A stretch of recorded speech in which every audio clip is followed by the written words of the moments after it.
you live and die by your responsiveness, in that period specifically, and reviews and all that stuff. And the more, like, even if you have troubles and bugs, as long as you're responding quickly, letting everyone know that you're taking care of it and are responsive, that's more important.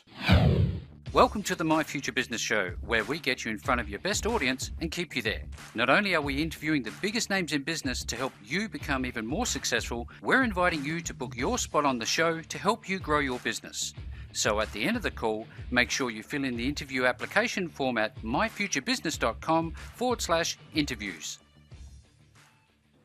Hi and welcome back to the My Future Business Show. My name's Rick Nusky, and on the line with me today I have Ruben Gamez. How are you, Ruben?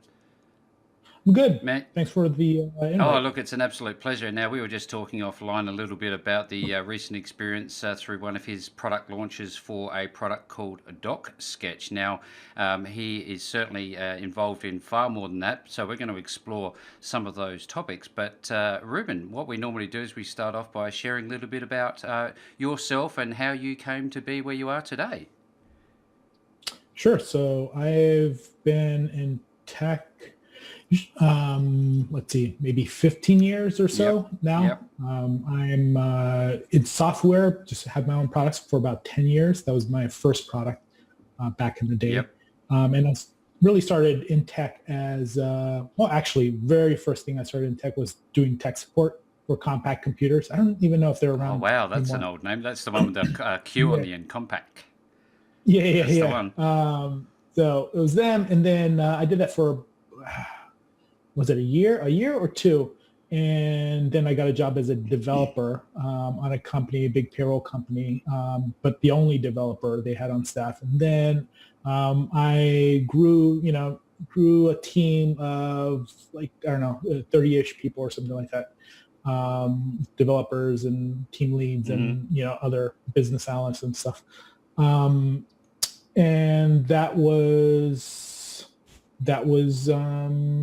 not that fun. Not that fun? No, I didn't. I enjoyed the developer part initially when I was writing code and learning all that. Yep. So that was a lot of fun. But then later on, as I got promoted and started managing people and managing people that manage people, all that stuff, not really what I enjoyed doing at the time. So then I started reading about just, people doing cool stuff like building their own products and all that. Yep. And that kind of led me to build my first product and led me into the world. Really enjoyed that, building stuff that people were using that are helping other people. The first product was actually because somebody came to me for advice on dealing with clients and that first meeting, and I tried to find something that would make it easy for them, and I couldn't find it at the time for proposals. Like, wow, this is crazy. Maybe I should build it, because I was looking for something to build, and that became the first thing. It's one of those things, if I might interject there, Ruben, just quickly. Yeah. You mentioned about it being uncomfortable. I often talk on the show about what needs to be done in business rather than what you want to do, and they're two different things, aren't they? In terms of your feeling uncomfortable about that, is that because people who love coding are generally introverted, do you think? Many of them probably are. I know I was. I just took a leadership position, team lead, and then management and stuff, because it meant that I got paid more money, and usually that's the way it goes. That's how you get paid more money. It? Yes.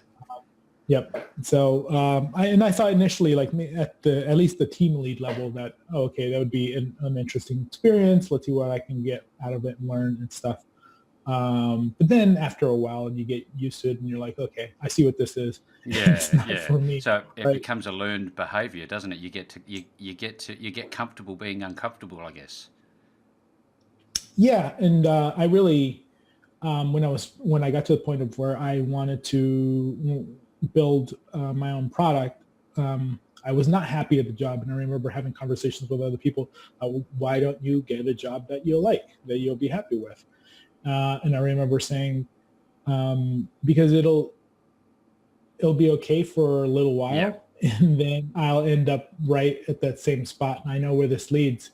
And I just felt like it was good for me not to be comfortable at the job that I was in, as a little bit of motivation as well. To make a change. No, what is the? I guess a couple of questions. Where are you located in this wonderful world of ours?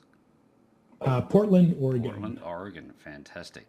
Now, also, the other thing I had on my mind, and I had a list of them, but I cannot seem to find it.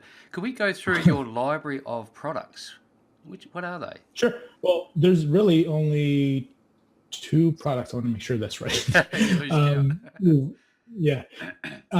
There's Bidsketch, and then there is Docsketch. Yes. So we have we've released free tools and things over the years, but as far as products, our main products are those 2. Bidsketch is a proposal app. It's used to create proposals, design them and all that stuff, send them out to clients, get them approved.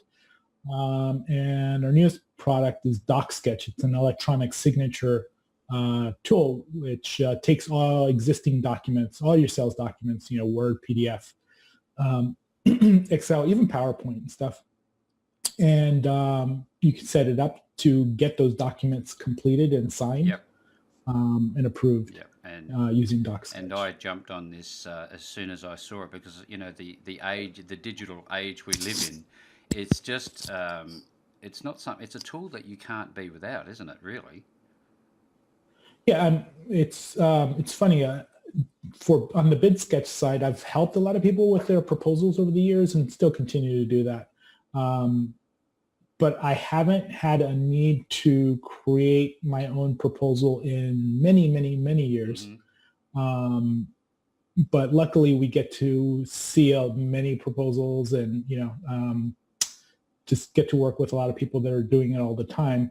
But for Docsketch, needing to just sign documents electronically online, like that happens all the time. So it's an interesting tool in that it's something that I'm using all the time. Yeah, I found, when I first had a bit of a hurdle not knowing how to, do something with the product, I found that the response was just absolutely incredible. I had a bit of a red face. I was thinking, how do I do this? And it was such an intuitive thing that I missed it. It's a great tool. I wonder, from the moment that somebody decides that they're going to build a product, what is the process you go through? Because I know that we have a lot of people who love the behind the scenes aspects. They love the idea of understanding the process that people like yourself, Ruben, go through.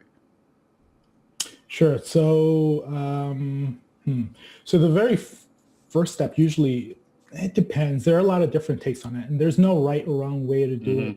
I like to approach it so that I'm leveraging my strengths. Yeah. So I tend to tell people to do that as well. So some people may be really good with networking, talking to other people, all that stuff. And it's like, okay, good. Use that to do customer development calls, or have conversations. And customer development is where you're asking questions about the problem that the product's supposed to solve, right?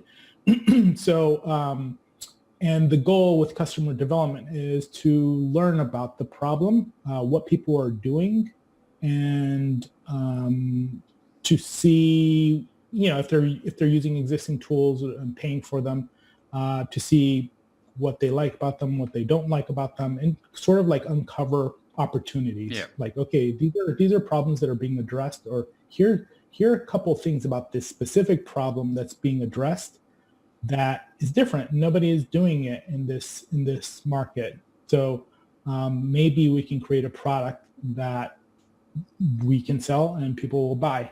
So a lot of it's doing research, basically. Yeah. So, or maybe you're more introverted and you're not going to have a bunch of those conversations. You still kind of have to do that to to go deeper. Yep. But you can start off with doing research on forums, or doing research on.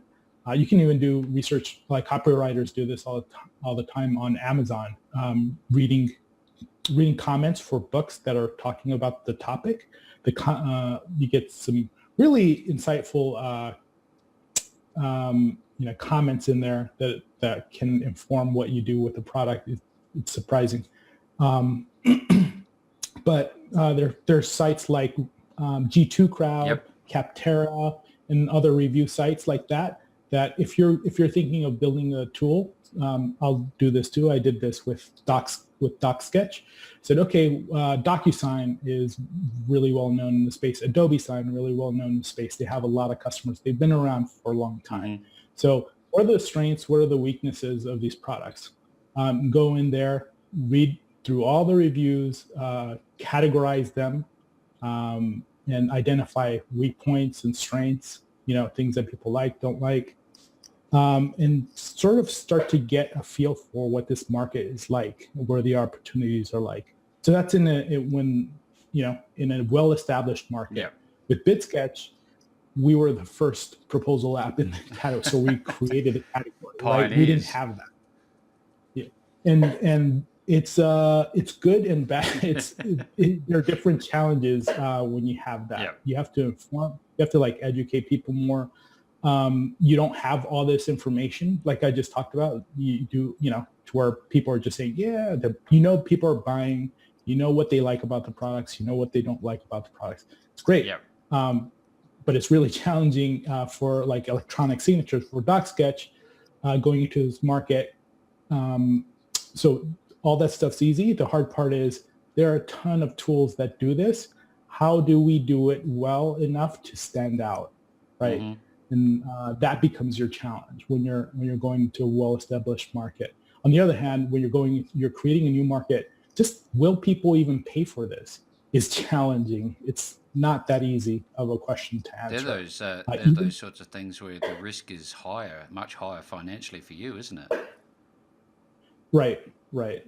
Yeah, I think nowadays I'm liking going into an existing well-established market. Yeah. Both can work. Bidsketch worked really well. Docsketch is working really well. So what do they say? You don't necessarily need to be first in the market. You just need to fill an evolving need that's coming out of that existing market.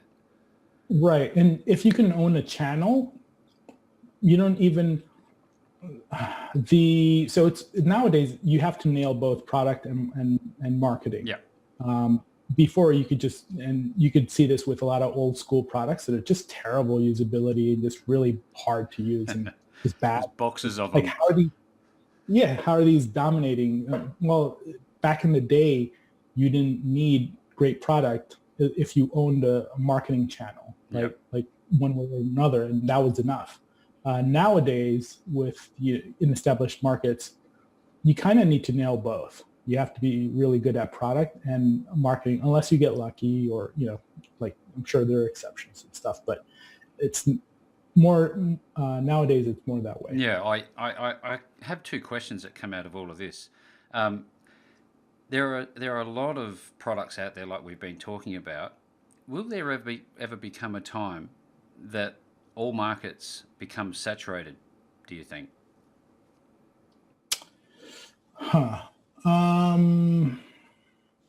I know it's a very expansive type of question, but if we look at documents as a subset of an industry relating to business, how many tools are we ever going to need, or is this something that will just keep evolving, do you think? What's your thoughts about that? Well, for a lot of these markets like electronic signatures, there's still a bunch of growth. The market is growing, mm-hmm. and there's still, even though there's good adoption in certain industries, and there are a lot of industries where they're still behind. So there are a lot of tools out there. There will always be a lot of tools, and it's getting crowded.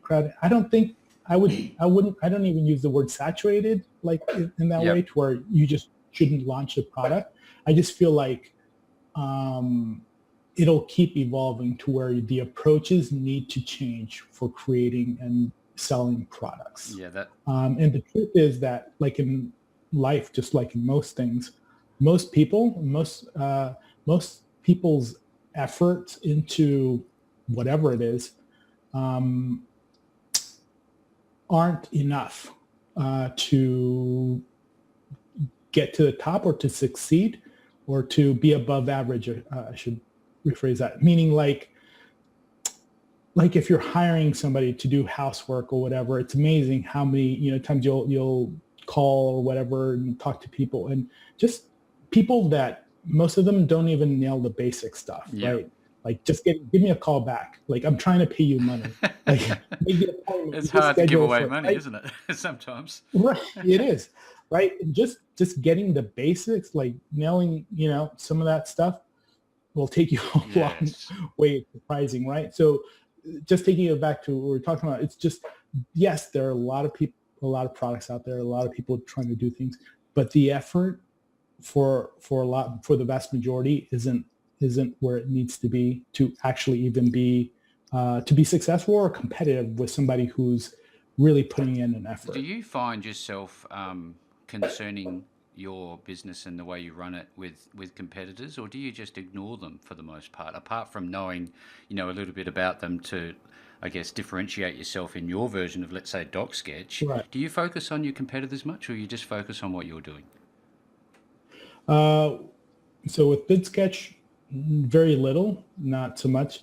And we got copied a lot and all that. With DocSketch, we are, because the market is already established and there's just so much useful information. We are very aware of what competitors are doing, what customers like about them, what they don't. So I guess it depends on the context, just for the way that I think about it. Yeah, no, that's great feedback. Thank you so much for sharing all of this sage advice, and it's very helpful for the My Future Business audience. I'd love to go through a recent launch and just quickly talk about that. What is the process like when you go onto, there's a bunch of these providers that you can go on to help launch your business. What is the experience like for you going through that when you launched DocSketch? Sure. So first, we were in an early access period. So this was before that, just to make sure that you're not launching for the first time on a big platform where you're going to get a lot of customers and a lot of traffic, and you're surprised because nothing works. It's going down, and you're trying to deal with all the support at the same time that you're trying to build out, like, you want to make it as smooth as possible. But some of these platforms do have a lot of traffic and volume, and it's just going to be pretty intense and crazy. So after our early access period and just letting, batches of people in, getting feedback, improving the product, launching the product, actually went and hired a couple of part-time support people to help on the support side. Before I launched, because it's been a while, so I actually went through and talked to a couple of people that have launched recently, and then asked them who else I could talk to that have launched recently, very recently. I mean, within like weeks or months on the same platforms. And got a bunch of really useful advice and feedback and all that stuff about just things that would help make it smoother. Which is why I hired a couple of part-time support people to help, because they said that you live and die by your responsiveness in that period specifically, and reviews and all that stuff. And the more, like, even if you have troubles and bugs, as long as you're responding quickly, letting everyone know that you're taking care of it and are responsive, that's more important. It seems to me that, the technology has to be, at the early stages, good, if not great. But, people trump technology each and every time, don't they? Exactly. Still, it just continues to be the case.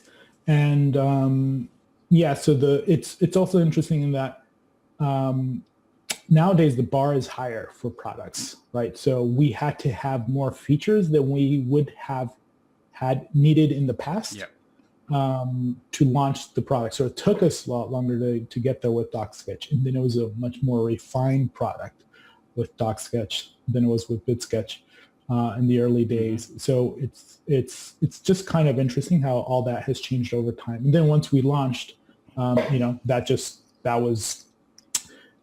was several thousands of people, checking out the app, emailing the support, talking to everybody, and dealing with all that. So that was very time consuming, intense. Not much sleep. Not much sleep, no, But no hey, time it for being sick it either. must be not only rewarding at the back end of it once all is said and done, but do you? I've always been fascinated by the entire process of a launch using these third-party platforms. Given that the prices are so low, a lot of people Mhm. expect it to be a complete functioning product, but Right. it's an The expectations are really yeah, high. but it's an evolutionary process, and some of these third party providers that you use to launch, they make it clear that look, you're at the early stages and you're supporting an upcoming Right. developer. How does it work from that standpoint? You let them in, and then it's a, let's say it's a lifetime deal. You pay once, and it's a ridiculously low price, and you evolve over the next couple of years. And this person that paid a paltry sum, let's say, they're still Yep. accessing all of these platforms. How do you amortize the costs of keeping those early adopters in your system? It's just Um, something I've always thought about. yeah. Yeah. There's an interesting balance there. And a lot of people are afraid to do Hmm. this, launch on a platform like that because of that. Yeah. Right. And a lot of people just simply won't. They don't feel like it's worth it and all that stuff. So for me personally, I feel like our market is huge. Yes. It's really big. Absolutely. If we end up with a few thousand customers that bought through the platform at a much lower price than normal, um, and if because that happened, we run out of customers and we can't grow the Not business, likely. um, then we did something very wrong. Hmm. But that's not. It's almost ridiculous to say like, okay, that's it. That's as big as our It's a market. finite No, market. that's It's not not, it. is it? It's such a small amount of like potential, compared to the potential in there. And so that's one part of just how I think about it. The other part is that um, we gained probably over a year and a half, when it was maybe 2 years worth of learning from all sorts of different types of Hmm. companies and all different types of industries about what things really are needed Yeah. for full adoption and from switching away from whatever they're using and adding their teams and all that stuff.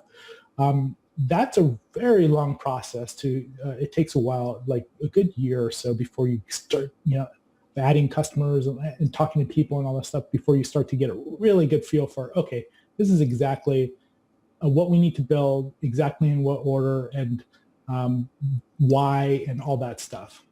We got that within, a couple of weeks. So it was really intense.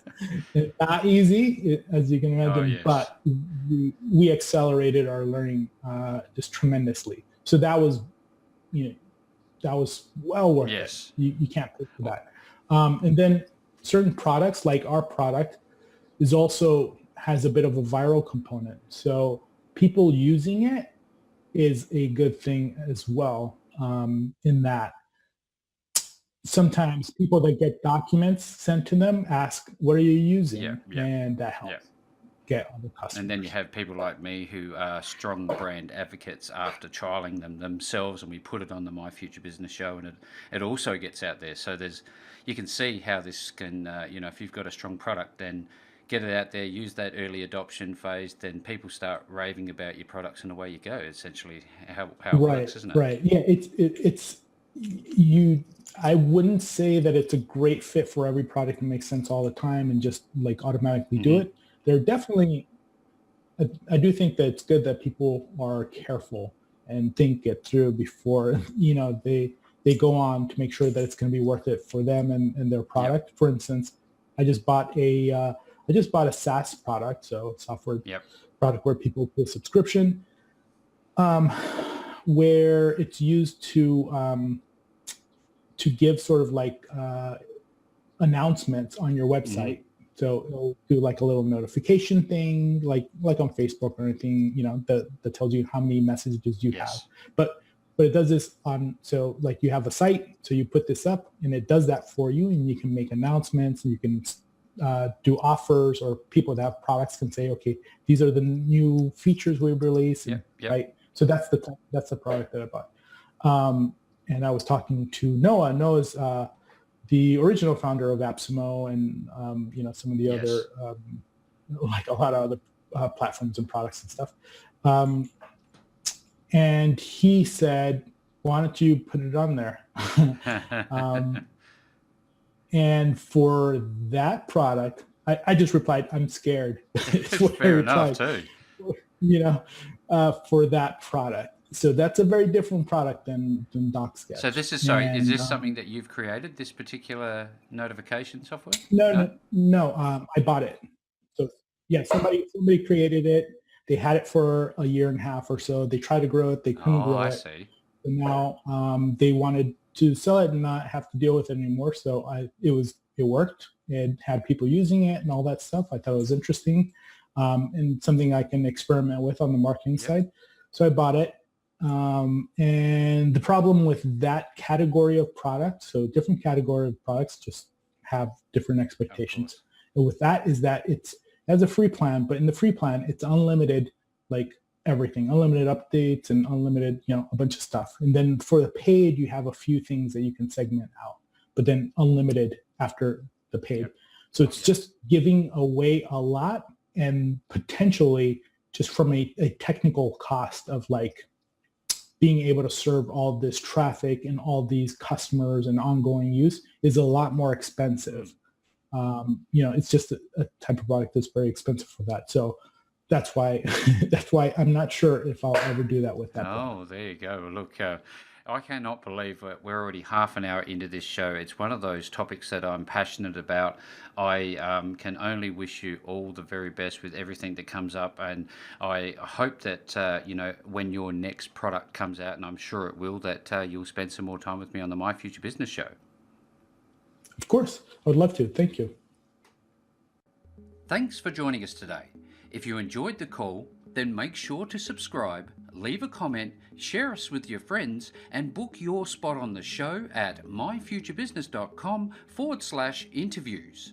And if you're looking for solutions that will help grow your business, then visit myfuturebusiness.com/shop.